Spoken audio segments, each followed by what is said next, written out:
Hey guys, Pastor Nate here, and ready for your first lesson of Coffee with John. I'm going to be telling you a little bit about coffee so you can tell the difference between what is good coffee and what is not good coffee. I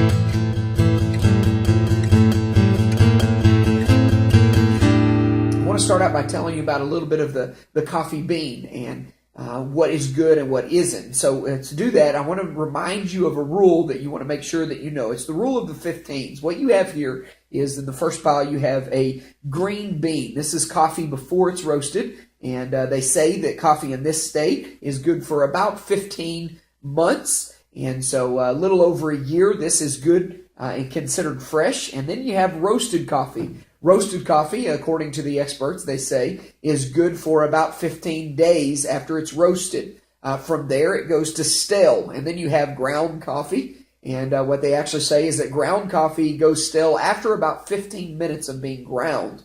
And so the reason I tell you that is because it's really important to realize that green beans are good for 15 months. Whole roasted beans are good for 15 days. And ground coffee is good for only 15 minutes.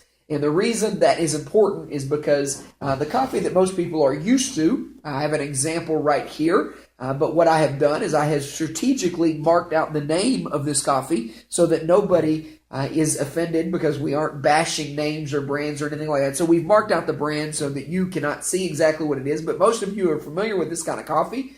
You have bought this in the store. It comes in a package that is called Freshly Sealed. As you see, the foil top on the top here. And the problem with this coffee is that it's not considered fresh. The main reason is because when you go to the store and buy it, it's been longer than 15 minutes that it's been sitting there. So it's considered stale coffee. The way we can know that is because most coffee that is fresh, when it's put into a package and shipped out, when you have fresh coffee, the way to know is that on the bag of the coffee, you will notice a degassing valve.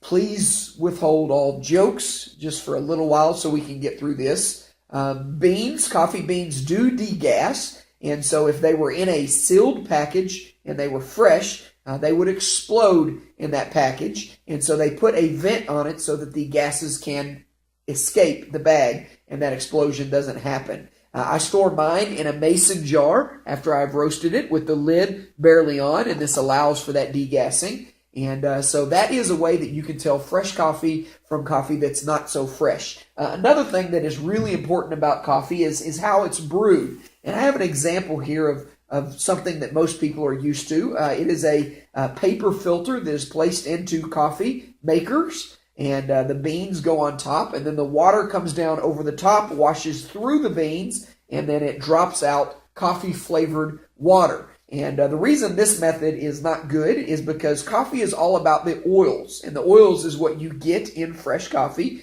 And the problem with using a paper filter is, as you can see in this example, the oils tend to be absorbed in the paper filter. And so you get the coffee-flavored water, but not a whole lot of the oils, or some of the oils at least, is extracted, even though it's already stale and old coffee. And so this method is not the best method. The method that you will be used to in the Coffee with John series is a method known as French press. And it's really important that you understand how this method works. What we do with all of the coffee is we bring water to a boil. We place our coffee grounds inside. Right after we grind them up, we place them inside the coffee maker, and then we pour water over the top of it. The coffee beans, the grounds, will then float to the top. And then after 2 minutes of sitting in the water, we then place the lid on and slowly press the coffee beans down. This causes the oil to come up through the screen and the coffee beans to go down. And when it's separated, we can then pour you a cup of coffee that is fresh. This is how all of your coffee will be made in the Coffee with John series. And I wanted to take the time to make sure that you knew the difference between good coffee and coffee that wasn't necessarily so good. And you're getting the good coffee here in the Coffee with John series. So thanks a lot, and we're glad that you're here and hope you're enjoying your coffee.